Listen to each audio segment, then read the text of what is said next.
ধৈর্য ধারণ করে তোমাদের মূল্যবান জীবনের সময়কে ব্যয়িত করেছো তোমাদের আরেকটা গুরুত্বপূর্ণ শিক্ষা নিতে গিয়ে। এর জন্য তোমাদের জানাচ্ছি অসংখ্য ধন্যবাদ। বিষয়টা হচ্ছে ধর্মবাদী নয়। আমি আশা করব আজকে যে সমস্ত আলোচনা হলো এবং তাতে থেকে তোমরা যে সমস্ত বিষয়গুলো অবগত হয়ে গেলে, যে সমস্ত বিষয়গুলো তোমাদের অজানা ছিল, যে অ্যাকচুয়ালি শিশু কাদের বলে, শিশুর বাল্যতা সীমা কত বছর পর্যন্ত, সেটা হতে পারে ছেলে, হতে পারে মেয়ে, সেটা তোমরা স্পষ্টভাবে জানলে।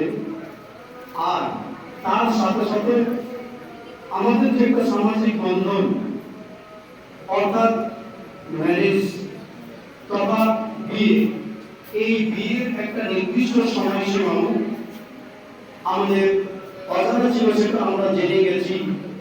এবং বিশেষ করে সরকারি যে নিয়ম, সেই নিয়ম অনুযায়ী যে আমাদেরকে সমাজবদ্ধভাবে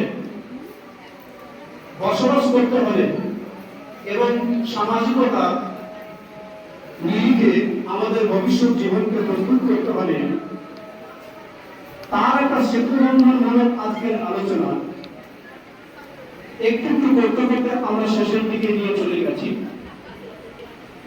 আমরা শেষের দিকে, আলোচনা শেষের দিকে আমরা যে সমস্ত প্রতিজ্ঞাবদ্ধ হলাম, যে সমস্ত বাক্যগুলো উচ্চারণ করে আমরা যথারীতি আজকের যে আলোচনার গুরুত্বকে আরোপিত করলাম, সেই মান্যতা যেন জীবনের শেষ পর্যন্ত থাকে।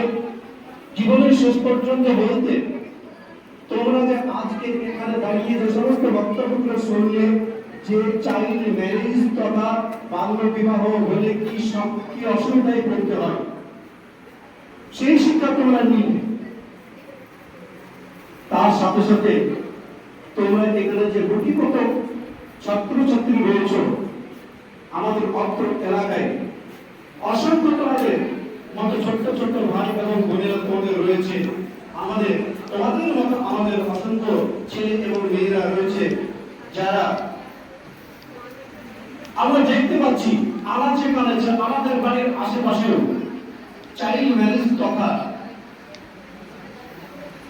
অসময়ে বিয়ের বন্ধনে আবদ্ধ হয়ে, সামাজিক বন্ধনে আবদ্ধ হয়ে গিয়ে তারা তাদের জীবনটাকে সুষ্ঠুভাবে পরিচালনা করার যে ক্ষমতা হারিয়ে ফেলছে।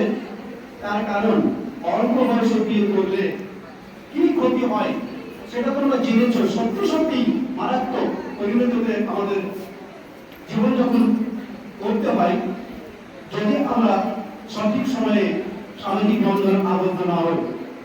যেমন তোমার আজকে প্রতিজ্ঞাবদ্ধ হয়ে যে 18 পরে, তাই 18 পরেই নয়, আমরা আমাদের যে সমস্ত যতটুকু শিক্ষার প্রয়োজন সেই শিক্ষা কমপ্লিট করার আগে আমরা বৈবাহিক সম্পর্কে আবদ্ধ হবে না, তাতে আমাদের জীবন প্রফুল্ল হবে।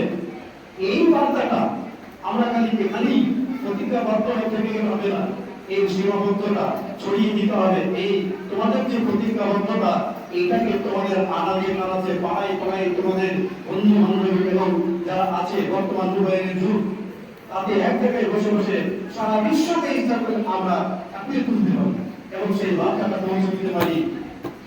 আমি আশা করব তোমরা তোমাদের প্রতিশ্রুতি তোমাদের মধ্যে রাখবে না, তোমরা সেটাকে একটা কাজে পর্যবেসিত করবে এবং তোমরা ভূমিকা পালন করবে, যাতে তোমাদের মতো যে সমস্ত বাচ্চারা আছে, ছোট ছোট ছাত্রছাত্রীরা আছে, ছোট ছোট ভাই এবং বোনেরা আছে, আজকে তোমরা স্কুলে পড়াশোনা করছো তাই ছাত্রছাত্রী, কিন্তু যারা পড়ে না তারাও তোমাদের মতো বয়সের ছোট্ট ছোট্ট বাচ্চা ভাই বোনেরা তোমাদের আছে, তাদের মধ্যে এই স্লোগানটি আজকে পৌঁছে দেওয়ার